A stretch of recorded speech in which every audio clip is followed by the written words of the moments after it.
make bottle openers.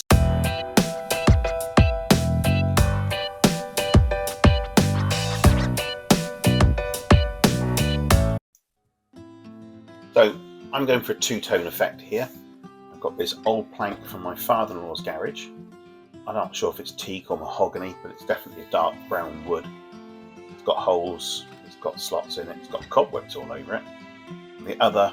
This piece here that I'm cutting is oak for my kitchen. Very nice for the camera to zoom in on my ear defenders here, and then zoom in on my mitre saw. So we cut the heads off, and then we move over to the table saw and we strip all these down.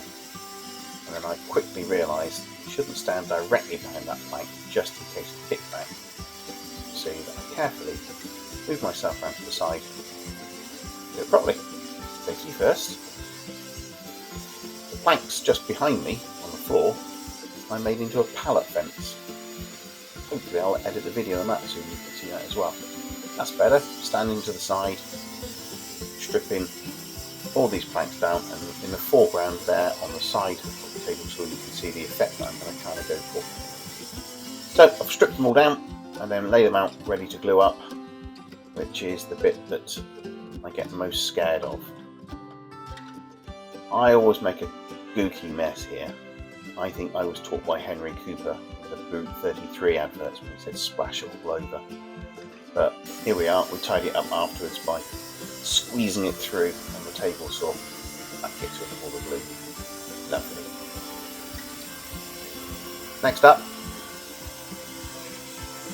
is sanding. And I start with 40 grit on an upturned belt sander. I tend to find that does all the heavy lifting or the grunt work for me.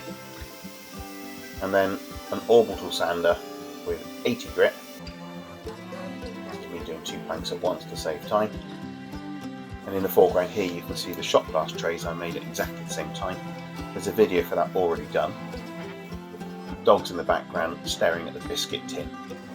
His usual position when I'm doing woodworking. He does love his biscuits. Right, I saw this on YouTube. 0 cut, 0 tolerance, tight cut, 0 tear out, whatever it's called.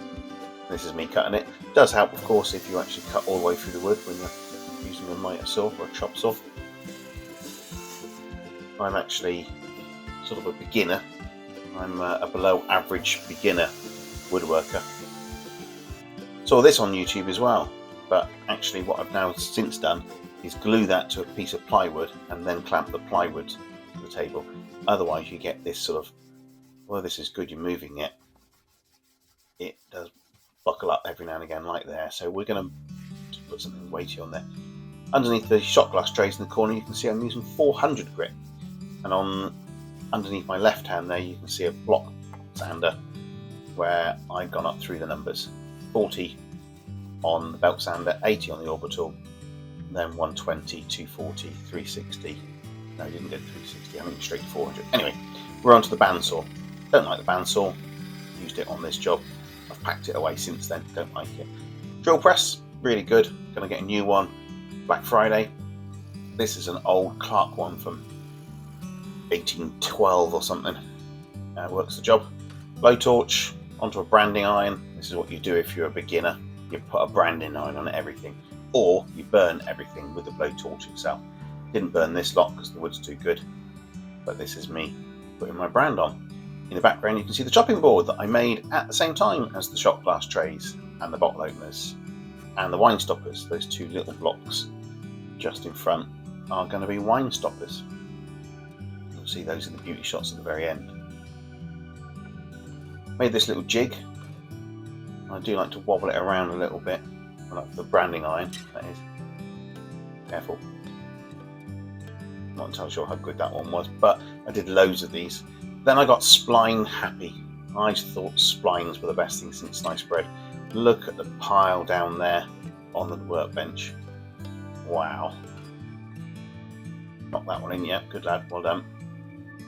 This is an overview. You can see the wine stoppers ready to be done. And you can see just how many bottle openers I made with splines. We had fun doing this. Didn't put the sandpaper away though.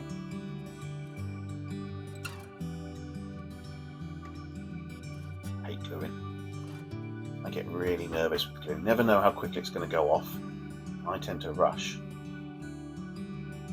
Scoop some of this off here. Oh, you made a right mess of that. Oh, this was good. This is my varnish stirring stick.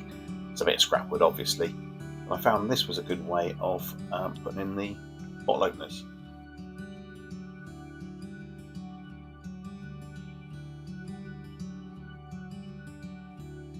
Just trying to read my notes on the desk there as to what did I write. Gluing metalwork is number 8.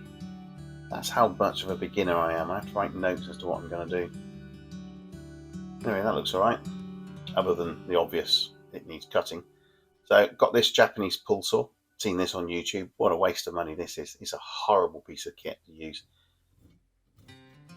So thin and flimsy, and of course you have to pull to get it cutting, whereas all the saws I've been using, like many years of doing very little DIY, have all been push saws. But there we go. Now the angle here is a bit odd because it does look I'm about to cut the nose off my dog, but he's actually not that close where we are, and obviously there's no biscuit barrel there, so he's moved around. Right, a bit of arty-farty videography here. It's not actually time-lapse, it's cut up video, but what I wanted to show you is this wax here. This is Leo's wax from Handicraft.